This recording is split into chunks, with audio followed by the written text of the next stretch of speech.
Entre as páginas quase esquecidas do Antigo Testamento, repousa a história impactante de um homem que ousou anunciar a queda do império mais temido de sua época. Naum, o profeta quase silencioso, aparece como uma tempestade repentina no céu de Israel, trazendo uma mensagem carregada de justiça e destruição. Seu nome, que significa Consolador, contrasta fortemente com o conteúdo sombrio de sua profecia. No livro de apenas 3 capítulos, Naum entrega a sentença final sobre Nínive, a capital da Assíria, conhecida por sua crueldade e arrogância. Era o fim de uma era. Mas por que Deus escolheria justamente ele? E o que levou à queda tão brutal de uma cidade que parecia invencível? A resposta começa com um antigo pacto esquecido e uma cidade que zombou da misericórdia divina. Cerca de 100 anos antes da mensagem de Naum, um outro profeta havia sido enviado a Nínive. Jonas, relutante, pregou o arrependimento, e a cidade, para a surpresa de todos, se humilhou. Jonas 3:5 a 10. Mas o arrependimento foi passageiro. O tempo passou, os reis mudaram, e com eles veio o orgulho. A Assíria se transformou no império dominante, brutalizando nações, incluindo Israel e Judá. A capital, Nínive, tornara-se símbolo do poder humano sem limites, cercada por muros que desafiavam qualquer exército e corações endurecidos contra qualquer palavra do céu. O que aconteceria quando o cálice da iniquidade transbordasse? Naum surge nesse cenário como a voz que ecoa dos céus com autoridade divina. Ele não é apresentado com genealogia, não sabemos quase nada sobre sua origem, exceto que era de Elcós. Naum 1:1. Um homem comum, mas portador de um recado extraordinário. Sua mensagem não é um convite ao arrependimento como foi a de Jonas. É um decreto, um juízo selado. A misericórdia havia sido oferecida, mas agora chegava o tempo da justiça. Uma sentença que faria tremer até os próprios deuses pagãos da Assíria. O que poderia provocar tamanha ira divina contra uma cidade inteira? Nínive era uma cidade magnífica. Arqueólogos relatam muralhas com mais de 30 metros de altura, largas o suficiente para 3 carros correrem lado a lado. Os jardins, templos e palácios refletiam a glória dos reis assírios, mas por trás da beleza escondia-se um reinado de terror. Os relatos históricos mostram práticas cruéis, empalamentos, decapitações, cidades inteiras destruídas sem misericórdia. Era uma superpotência que reinava pelo medo. Naum então descreve com poesia e horror o que Deus via. Ai da cidade sanguinária, ela está cheia de mentiras e roubo. Naum 3:1. Mas quem ousaria tocar numa cidade tão poderosa? O livro de Naum é uma obra-prima literária. Suas palavras formam uma profecia em forma de lamento e destruição, repleta de metáforas intensas. Montanhas tremem diante dele e as colinas se derretem. Naum 1:5. É como se a própria criação reagisse à presença do Eterno. Deus é descrito como lento para a ira, mas grande em poder. Naum 1:3, deixando claro que a paciência divina tem limites. Quando os limites são ultrapassados, a justiça se manifesta de forma inegociável.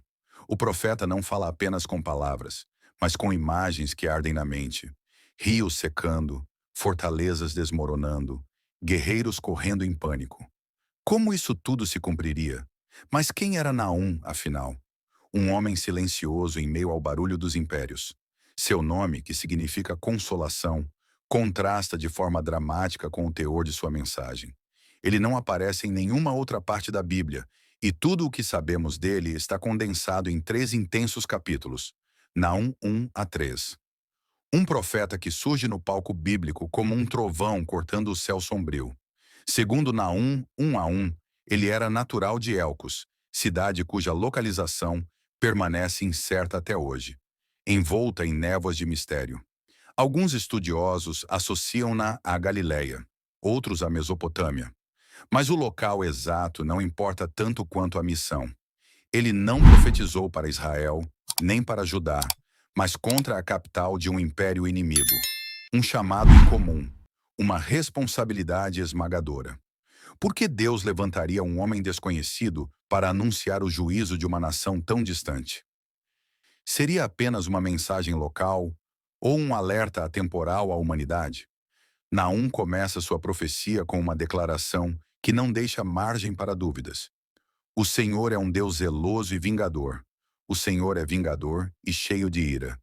Naum 1:2. Uma introdução impactante que revela o coração do juízo divino. Mas logo em seguida, ele afirma: o Senhor é tardio em irar-se, mas grande em poder. Naum 1:3. Uma tensão se estabelece entre a paciência divina e a certeza do castigo. Esse equilíbrio é essencial para compreendermos a mensagem. Deus não age por impulso, mas também não ignora o pecado. A justiça não falha, apenas espera o tempo certo. E esse tempo para Nínive estava chegando ao fim. A cidade que um dia se arrependeu com Jonas, agora endureceu o coração. O arrependimento que os livrou por um tempo tornou-se passado esquecido. E o que acontece quando uma nação zombeteiramente volta ao mal depois de ter experimentado a misericórdia? As palavras de Naum ecoam como um trovão nos corredores da história. Com uma inundação transbordante acabará de uma vez com o lugar desta cidade. Naum 1:8.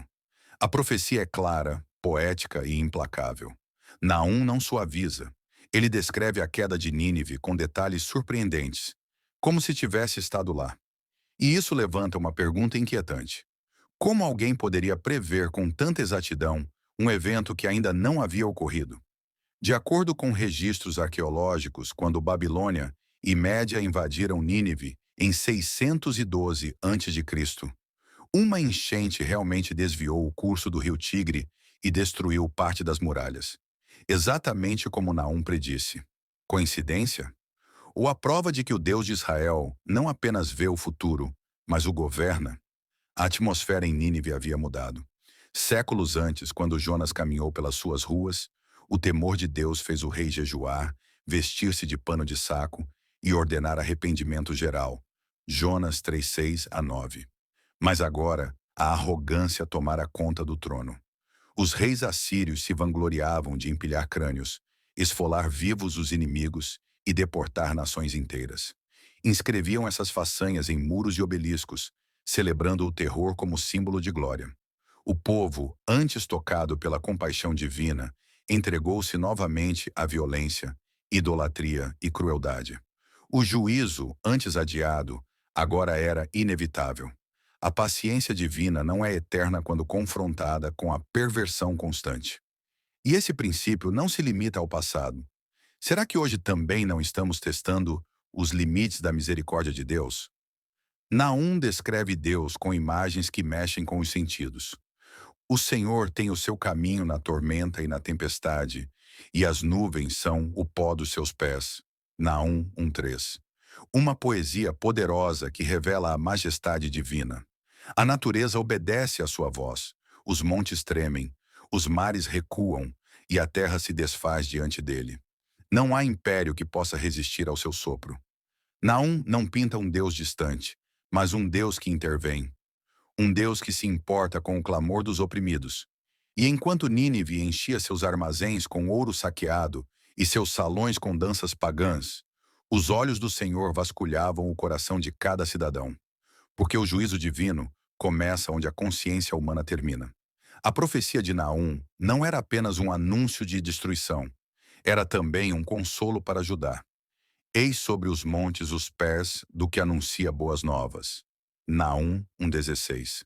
Essa frase, mais tarde usada por Isaías e Paulo, surge aqui em um contexto de livramento. A queda de Nínive significaria liberdade para os povos subjugados. O terror cessaria. A esperança renasceria. É curioso como a justiça de Deus, mesmo quando dolorosa, pode ser uma fonte de alegria para os aflitos. Enquanto uns choram pela queda de seu império, outros celebram o fim da opressão. E assim Deus mostra que seu julgamento nunca é aleatório, mas redentor. Você já se perguntou se por trás das perdas da vida, Deus está preparando um renascimento? A visão de Naum sobre a queda de Nínive é cinematográfica. O escudo dos seus valentes está tingido de vermelho. Os homens valentes vestem escarlate. Os carros flamejam no dia do seu preparo. Naum 2, 3, 4. Imagens vivas de guerra, caos e pânico. Ele antecipa até mesmo o tumulto das ruas, o barulho das rodas, o brilho das lanças. É como se estivesse narrando uma invasão que ele próprio testemunhou. Os estudiosos se impressionam com o realismo. Para os crentes, é evidência da inspiração divina. Deus não apenas revelou o fim de Nínive, como também transmitiu as emoções do momento. O pavor dos soldados, o desespero das famílias, a fúria dos invasores. É um lembrete de que o pecado não termina em silêncio. Ele termina em gritos. Mas por que Nínive caiu tão rapidamente, apesar de sua força? Naum revela a fragilidade oculta por trás da aparência imponente. As tuas fortalezas serão como figueiras com figos temporãos. Sacudidas, caem na boca de quem os quiser comer. Naum 3, 12. Uma metáfora poderosa. A cidade parecia invencível, mas por dentro estava podre. Os muros altos não sustentavam mais a justiça. O exército numeroso não protegia a verdade. Quando a estrutura moral de uma nação entra em colapso, sua queda é só uma questão de tempo. Naum denuncia também a sedução e prostituição espiritual de Nínive, comparando-a a uma meretriz cheia de encantos. Naum 3:4. O pecado que se disfarça de beleza acaba atraindo o juízo mais severo. E nos dias de hoje, quantos impérios modernos estão exatamente assim, belos por fora, mas apodrecendo por dentro? A última parte da profecia de Naum é como uma sentença final. Não há cura para a tua ferida, a tua chaga é dolorosa. Todos os que ouvirem notícias tuas baterão palmas sobre ti. Naum 3:19. Palavras duras, definitivas. A misericórdia havia dado lugar à justiça. E a destruição de Nínive não seria apenas um evento militar, mas um marco espiritual. Deus mostraria ao mundo que nenhum poder, por maior que seja, permanece de pé quando desafia sua soberania. Curiosamente, a cidade desapareceu tão completamente que, por séculos, sua existência foi considerada um mito. Apenas em 1847, escavações britânicas redescobriram suas ruínas na região do atual Iraque. Como explicar tamanha extinção? A verdadeira razão está na sentença de Deus. Quando ele fecha uma porta, ninguém mais pode abri-la. A destruição de Nínive não foi apenas um fim, mas também um aviso. Naum fala a todas as gerações. O orgulho humano sempre tende a subir como torre, até que Deus a derrube. A Assíria acreditava ser invencível.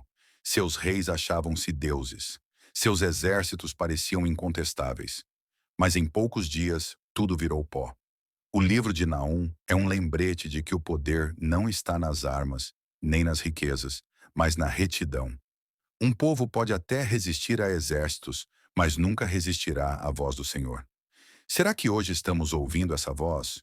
Ou como Nínive, fingimos que o céu está em silêncio? A mensagem de Naum ultrapassa o contexto histórico. Ela toca a alma de quem vive em tempos de injustiça, corrupção e desespero. É um grito profético que diz: Deus vê. Ele enxerga os impérios opressores, as estruturas podres, os reis orgulhosos. E ao mesmo tempo vê o clamor dos pequenos, das vítimas esquecidas, das nações esmagadas. A queda de Nínive prova que, por mais alto que seja o trono humano, ele jamais se compara ao trono divino. E essa é uma das verdades mais reconfortantes e, ao mesmo tempo, aterradoras da Bíblia. Para o justo é consolo, para o ímpio é sentença. Naum nos ensina que o tempo de Deus é preciso e seu juízo nunca falha. Enquanto Jonas representou a misericórdia que interrompe o juízo, Naum simboliza a justiça que se cumpre após a rejeição da graça. São dois lados do mesmo Deus, amoroso e justo, paciente e santo. Muitos hoje preferem apenas o lado doce da fé, o Deus que perdoa, que acolhe, que espera. Mas esquecem que a mesma mão que abraça é a que corrige. O mesmo Deus que poupou Nínive com Jonas, agora a destrói com Naum. Isso não é contradição, é coerência. Deus ofereceu oportunidade. A cidade recusou. Agora colhe as consequências. Como está nossa geração diante dessa mesma balança divina? Ainda valorizamos a graça? Ou já a estamos desperdiçando? Há algo assustadoramente atual na profecia de Naum. A descrição de uma cidade poderosa, mergulhada em perversão, rodeada por muros, mas vazia de ética. Uma sociedade dominada por aparência, poder, sensualidade e violência. Parece um retrato de muitos centros urbanos modernos. A Assíria não era apenas um império antigo. Ela representa todo o sistema que se ergue sem Deus e contra Deus. Por isso, a queda de Nínive é também profética para o futuro da humanidade. Em Apocalipse, encontramos ecos dessa destruição quando João descreve a queda da Grande Babilônia. Apocalipse 18. Símbolo do sistema mundial corrompido. A história se repete. O juízo retorna. E só os que estiverem firmados em Deus escaparão. Naum também nos convida a observar a diferença entre aparência e essência. A Assíria parecia forte, mas era fraca. Parecia estável, mas estava em ruínas por dentro. Hoje, quantas vidas, famílias e nações vivem essa mesma dissonância? Perfis reluzentes nas redes sociais, mas almas em colapso. Igrejas cheias, mas corações vazios. Empresas bilionárias, mas éticas falidas. Deus não se impressiona com fachadas. Ele vê o íntimo. E quando ele resolve expor a verdade, não há maquiagem que resista. A profecia de Naum é um convite à autenticidade. A reconstrução começa quando reconhecemos que, sem Deus, qualquer império, externo ou interno, está fadado à queda. A narrativa de Naum não oferece chance de arrependimento para Nínive. É um ponto de não retorno. A graça havia expirado. Isso é um alerta terrível, mas necessário. Existe um tempo onde ainda é possível voltar, recomeçar, pedir perdão. Mas também existe um tempo onde a oportunidade se esgota. E esse tempo ninguém conhece. A Assíria zombou da paciência divina, ignorou os sinais, riu dos profetas e caiu. A geração atual está correndo o mesmo risco. A indiferença espiritual, o desprezo pela palavra, o culto ao prazer e ao dinheiro são sinais alarmantes.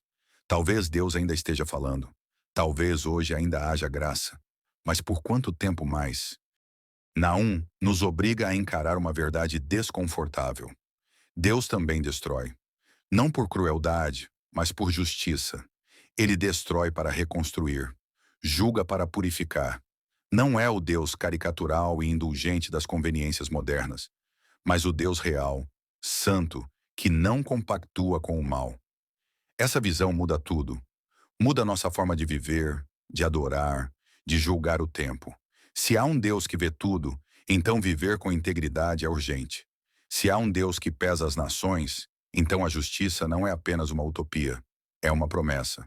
E se há um Deus que volta, então o tempo é agora. A ausência de qualquer apelo de salvação em Naum não significa ausência de esperança. Significa apenas que a esperança havia sido rejeitada. Mas para quem ouve hoje, o tempo ainda é propício. O livro de Naum termina sem um final feliz para Nínive, mas pode ter um final transformador para nós. Porque ele nos lembra que o juízo que caiu sobre uma cidade pode ser evitado em nossas próprias vidas, se ouvirmos. O mesmo Deus que destruiu é o que perdoa. A mesma boca que anunciou ruína já proclamou salvação. E a escolha entre essas duas vozes está em nossas mãos. A história de Naum é também a história da fidelidade de Deus. Ele prometeu juízo e cumpriu. Prometeu consolo a Judá e também cumpriu. O povo que vivia oprimido agora podia respirar. A justiça havia triunfado. Isso nos ensina que Deus não se esquece, nem das promessas, nem das ameaças. Ele vela pela sua palavra para cumpri-la. Por isso, crer em Naum não é apenas crer em um passado sombrio, mas em um futuro justo, um Deus que não deixa a maldade sem resposta, um Senhor que se levanta quando o bem parece vencido. Ainda que tarde aos olhos humanos, Deus chega. E quando ele chega, tudo muda. Muitos já tentaram apagar o nome de Deus da história. Reis da Assíria, imperadores romanos, filósofos modernos, cientistas arrogantes. Mas todos caíram, e o nome do Senhor permanece. A queda de Nínive é um monumento eterno à futilidade da soberba humana. Quando o homem tenta tomar o lugar de Deus, ele cava sua própria ruína. Naum é o profeta do fim. Não apenas do fim de uma cidade, mas do fim das ilusões humanas. Ele aponta para o inevitável. Ou nos rendemos à graça, ou enfrentaremos a justiça. E diante disso, resta apenas uma pergunta a cada um de nós. Em que lado da história queremos estar? No silêncio das ruínas de Nínive, ainda ecoam as palavras de Naum. Pedras soterradas que um dia sustentaram palácios, agora sussurram um alerta eterno. A cidade que se exaltou, caiu. O império que se achava eterno, desapareceu. Mas o Deus que falou através de Naum ainda reina. Sua voz continua soando nas páginas da Escritura. E para cada coração atento, ele ainda diz: sou justo, sou misericordioso, volta-te para mim. Que essa mensagem desperte a nossa geração. Que o passado de Nínive seja o nosso espelho. E que a história desta vez tenha um final diferente.